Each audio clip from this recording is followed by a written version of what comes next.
Манай байгууллага болохоор Монгол улсын хэмжээнд бол одоо газрын кадастрын нэгдсэн системийг бол нэвтрүүлсэн. За энэ систем нь болохоор яг хөөхөр 21 аймаг 330 сум нийслэл үүрэгт ажиллаж байгаа газар зохион байгуулагч нар сумын даамлууд маань энэ систем рүү одоо хандаж иргэн үйл итгэдийн өргөдөл хүсэлтийг шийдвэрлэдэг, мэдээллүүдийг бүртгэж баталгаажуулдаг юм систем байна. Энэ өөрөө гар утасны аппликейшнтайгаа бас давхар гарсан байж байгаа. За энэ яах вэ гэхээр веб системээс одоо газартай холбоотой одоо лавлагаануудыг авна. За мөн иргэн хуулийн этгээд одоо газрын албанд очиж өргөдөл өгдөг тийм биеэр очиж өргөдөл өгдөг. Тэгэхээр шууд энэ цахим веб системээр өргөдлөө өгөх бүрэн боломжтой болсон. Газар эзэмших хэрэгтэй газар дээр бол та нийтдээ цахимаар 12 төрлийн өргөдлөө өгнө. Газар өмчлөх хэрэгтэй бол нөгөө эрхийн төрлөөс хамаарат өргөдлүүд нь өөр байдаг.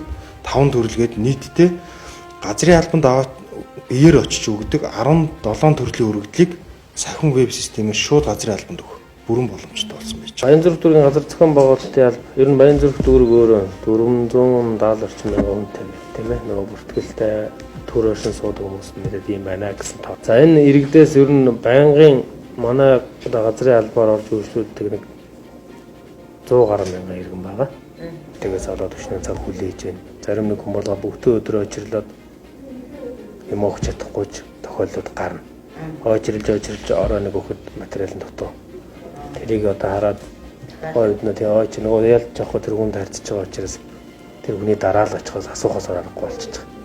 Иймэрхүү асуудлуудыг бол нэлээд сайн шийдэж өгсөн юм ач холбогдол. Хүн өргөдлөө өглөө материал бүрэн босыг шууд тухайн систем өөрөө хариулж байна.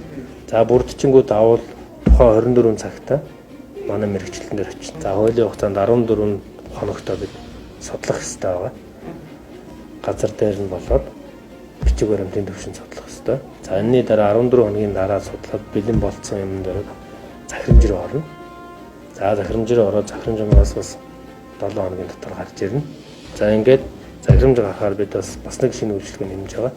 Захирамж нь гараад ирлээ шүү болчлоо шүү гэдэг мессеж тухайн иргэн рүү очив.